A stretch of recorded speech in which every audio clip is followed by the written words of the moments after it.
Hi,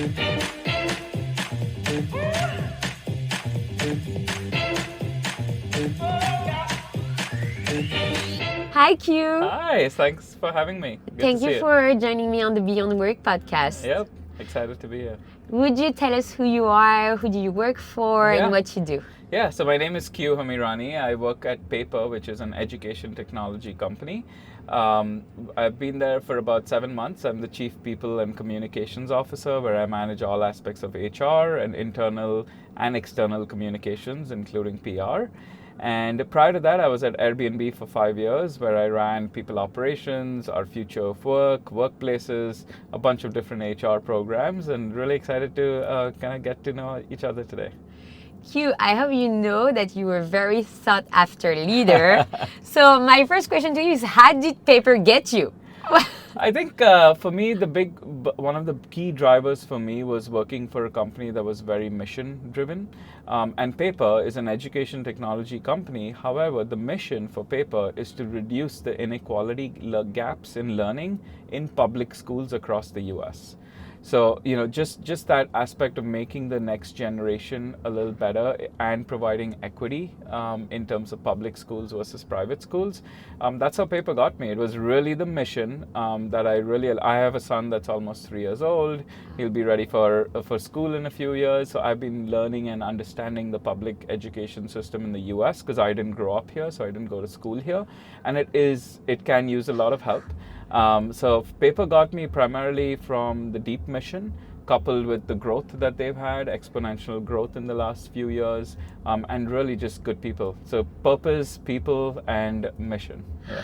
Thank you so much for sharing your story, Yeah. and I can relate to it. Yeah. I grew up in France, Yeah. but my kids were born here, Yeah. and I was terrified about the school Yeah, system. I'm still learning it. It's crazy how convoluted and political and everything in and between. you need to live in the right place. Exactly, which is why I moved from the city of San Francisco just 8 months ago, as we were talking earlier as well. Wow. Yeah. On stage earlier at Workspaces, you were sharing that when you were working at Airbnb, they went towards a remote first approach, but they still heavily had a culture of offices. Yep. I visited a lot of of Airbnb offices, Yeah. and they were incredible.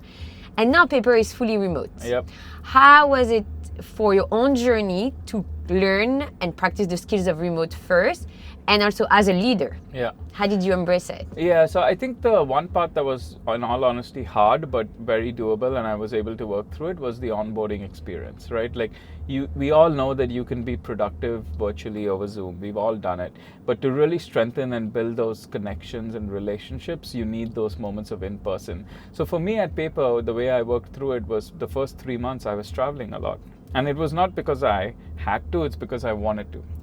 I wanted to meet my team. I wanted to meet other teams that I helped empower, meet our customers, from students to tutors to teachers and all that fun stuff. So for me, it was really working through how I can have those in-person connections, similar to Airbnb, where even though we went remote first, my philosophy has always been, just like we're here in person today, right? Like we've spoken virtually a few times. Today we're in person, and then I'm sure we'll bump into each other over the course of our years, that you have to infuse remote with the right coordinated in-person connections.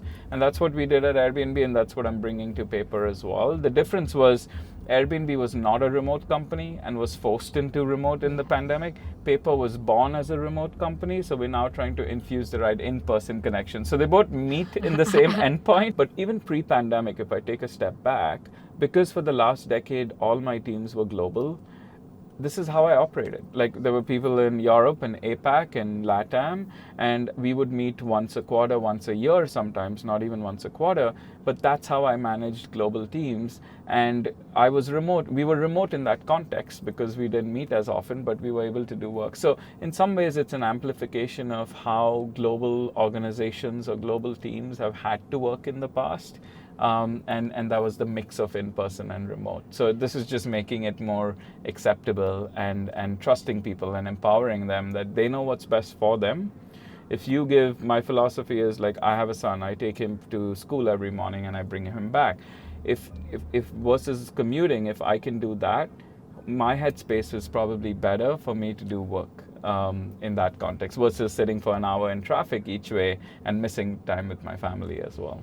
Incredible. And I think you would, unless you don't know him, but I'm sure you met him already, Darren Murph. Yeah, I know him really well. He's a good friend of mine. He says a very similar concept. He says that we think about the office as a box. Like, what can we do in the office to recharge you and refuel you?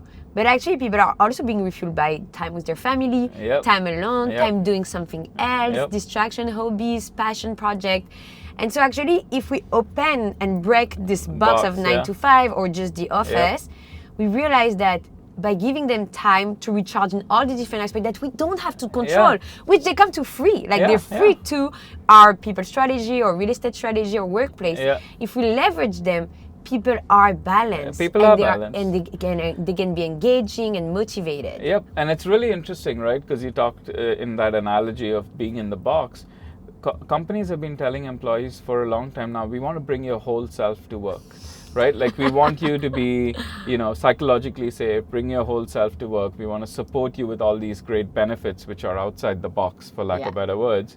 Yet they were trying to confine how you actually go about your workday. So I think the pandemic, there's always a silver lining in bad situations, but this was one where it really helped people understand that you can do it. That's amazing. You pinpoint on something that we see emerging in the workplace industry is the office used to be just for employees. Yep.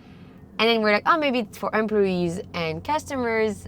And actually, maybe they will be only for customers. And employees will show up once in a while to get a sense of like, oh, I'm doing this for them. Yep. It's both ways. It's, I think, customers being connected to the product they're using, and there's actually like a company behind this. It's not just like a software that they've seen. But then it's twofold. It's also for us as an organization to really understand and put ourselves in the seat of our customers and understand what their pain points are, which again, you could schedule a Zoom call, but like in 1 hour in Zoom or 2 hours in Zoom, it's very hard to have the organic conversation that you and me are having live today too, right? So it's just, that's where the relationships get built. And I think it's very much, I look at remote work as, you can look at it as our iPhone, for example, right? It's going to die out of battery at some point and I got to plug it in.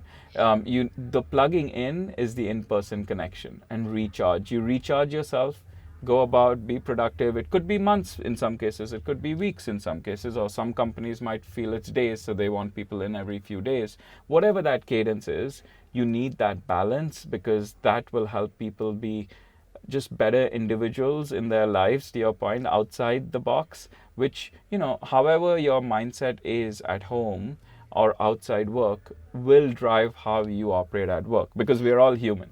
We're one being. We have one level of we have stress that is processed with one kind of mind. So I think it really is expanding that or bridging the disconnect between bringing your whole self to work. Not bring your whole self to work, just be your whole self and get work done, almost, is another way to look at it. Wow, it's incredible and very powerful, because we've talked a lot about work-life integration, trying to fit one into another, not sure. But what you just shared is really incredible. It's like work is part of of who we are. Like it would be one part of your full identity. Exactly. And how do you unlock it? Exactly.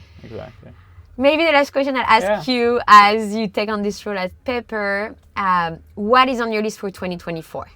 I think the one big thing from my list on 2024 is really building a kind of pathway to the in-person coordinated connections. Again, we were born as a remote company, so we know that in-person is needed, but how do we do that in a coordinated way? Right, so that we maximize the connections in person, maximize the belonging and connectivity the recharging in an efficient way.